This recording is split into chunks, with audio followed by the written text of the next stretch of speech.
যুক্তরাষ্ট্র ও ভেনেজুয়েলার মধ্যে উত্তেজনা দিন দিন বাড়ছে। এমন পরিস্থিতিতে নতুন করে আলোচনায় এসেছে, রাশিয়া কি তাদের কৌশলগত বোমারু বিমান ভেনেজুয়েলায় পাঠাতে পারে। ভেনেজুয়েলার দীর্ঘদিনের ঘনিষ্ঠ মিত্র রাশিয়া আগেও বেশ কয়েকবার এমন পদক্ষেপ নিয়েছিল। 2018 সালের 10 সেপ্টেম্বর প্রথমবারের মতো দুটি TU-160 বোমারু বিমান ভেনেজুয়েলায় নামে। পরে 2013 সালের নভেম্বরে আবারও একই ঘটনা ঘটে। 2018 সালের ডিসেম্বরে যখন ডোনাল্ড ট্রাম্প প্রশাসন ভেনেজুয়েলাকে সামরিকভাবে আক্রমণ করার কথা ভাবছিল, তখনও দুটি TU-160 কারাক্কাসে মোতায়েন করা হয়।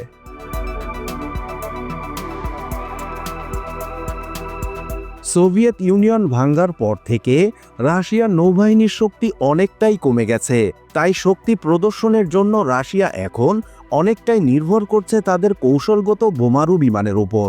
TU-160 এমন এক বিমান যা যুক্তরাষ্ট্রের দক্ষিণ সীমান্তকে সহজেই হুমকির মুখে ফেলে দিতে পারে। প্রতিটি বিমান 12টি পর্যন্ত ক্রুজ মিসাইল বহন করতে সক্ষম। সম্প্রতি যুক্তরাষ্ট্র ভেনেজুয়েলার প্রেসিডেন্ট নিকোলাস মাদুরোর মাথার দাম বাড়িয়েছে। সমুদ্রে 3টি ডেস্ট্রয়ার যুদ্ধজাহাজ, একটি পারমাণবিক সাবমেরিন ও 4000 মেরিন সেনা পাঠিয়েছে। পাশাপাশি পুয়ের্তো রিকোতে F-35 যুদ্ধবিমান মোতায়েন করেছে।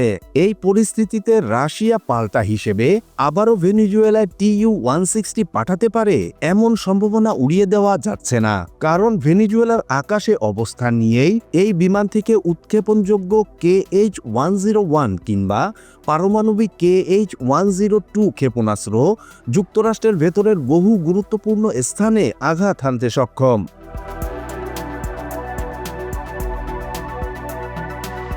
TU-160 সম্প্রতি প্রথমবারের মতো যুদ্ধে অংশ নিয়ে ইউক্রেনে ক্ষেপণাস্ত্র নিক্ষেপ করেছে। এটি বর্তমানে বিশ্বের একমাত্র নতুন প্রজন্মের দূরপাল্লার বোমারু বিমান, যেটি এখনও উৎপাদন হচ্ছে। রাশিয়া আগামীতে প্রায় 70টি পর্যন্ত TU-160 বানানোর পরিকল্পনা নিয়েছে। তবে বড় প্রশ্ন হচ্ছে, রাশিয়া কি সত্যি ভেনেজুয়েলায় আবারও TU-160 পাঠাবে, নাকি যুক্তরাষ্ট্রের সঙ্গে ইউক্রেন যুদ্ধ নিয়ে গোপন সমঝোতার কারণে মস্কো এবার পিছু হটবে? তাহলে কি সত্যি আবারও ক্যারিবিয়ান আকাশে দেখা যাবে ভয়ঙ্কর TU-160 বোমারু বিমান, নাকি রাশিয়া আসলে শুধু চাপ সৃষ্টির কৌশল হিসেবেই এই খবরগুলো ছড়াচ্ছে? আবার যদি সত্যি ভেনেজুয়েলায় এই বিমান মোতায়েন করা হয়, তবে যুক্তরাষ্ট্র কিভাবে প্রতিক্রিয়া দেখাবে? এমন প্রশ্ন এখন অনেকের মনেই ঘুরপাক খাচ্ছে।